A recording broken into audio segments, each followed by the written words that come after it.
I will die for these characters. So you're getting a bonus video this week because I just finished Say a Little Prayer by Jenna Voris.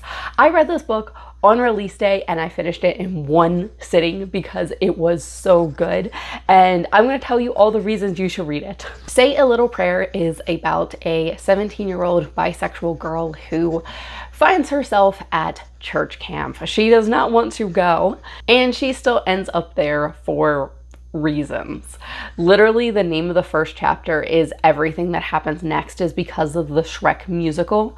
And basically in the first chapter, something happens at school and she is going to get expelled unless she goes to church camp. So she goes to camp, and while she's there, she decides that she is going to try to commit every one of the 7 deadly sins during their 7 days of church camp. To throw a little wrench into the mix, she's also falling for the pastor's daughter. Now, this book is not anti-religious. I thought the book was very nuanced and mature in its take on religion, but our main character, Riley, especially at first, is not nuanced and mature about her take on religion. She is extremely angry at the way the church has treated her and her family, and she lets everyone know it. She just channels that anger towards everyone around her, including the church and religion.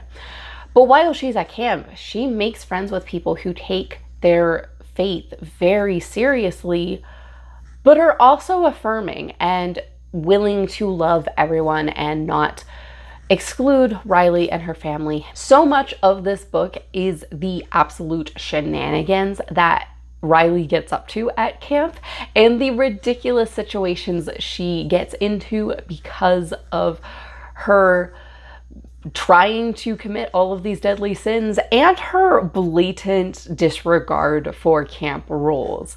She ends up in some very sticky situations and some very amusing situations. But this book is not just all fun and amusing. There are so many very heartfelt moments in this book. I cried so many times reading this book. There are a few scenes that just they were so intense, and I was crying along with the characters. There are several other girls at church camp that Riley absolutely hates because they have cut Riley off after a fallout in the church, and these are people Riley used to be friends with, and it stings even more because of that. But throughout this time at camp, really everyone ends up bonding and also laying bare their secrets. There are girls that Riley thinks are completely put together, good at everything, have the perfect families, and she finds out through this experience that might be a facade they put on, but that's not the case, and that all of these people have struggles deep down, and Riley's not alone in her feelings. So this is kind of a time for all of the girls to work through multiple complicated emotions, and I loved it so much. I loved how fleshed out and nuanced the side characters were, and this includes some of the guys.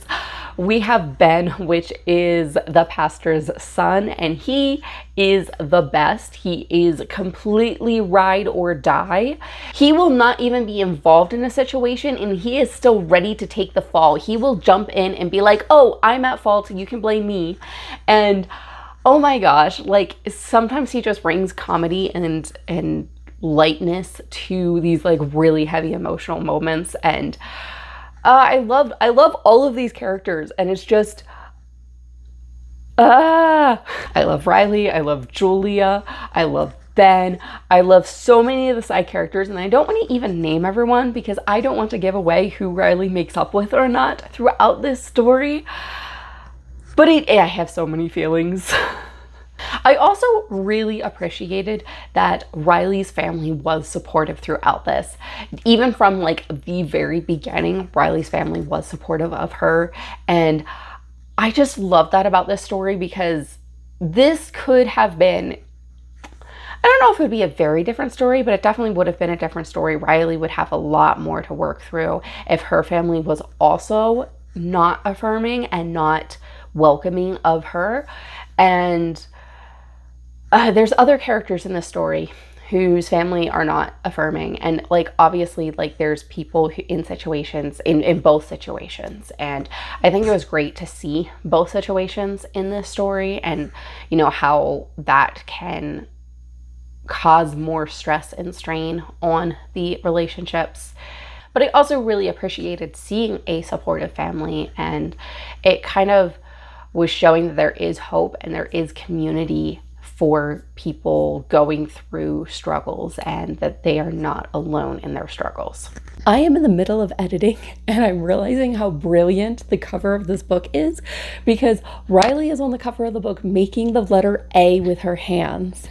And yes, it's part of the title, Say a Little Prayer, but it also kind of invokes the Scarlet Letter, because the letter in the Scarlet Letter is A for adulterer, which adultery isn't something that's happening in this book. These are teenagers, but it kind of, I guess, evokes some of the same things of this person who has very visible sin in their church and is looked down upon, thrown out, treated poorly by the church community, where there's other members of the church who also have secret sins that no one knows about.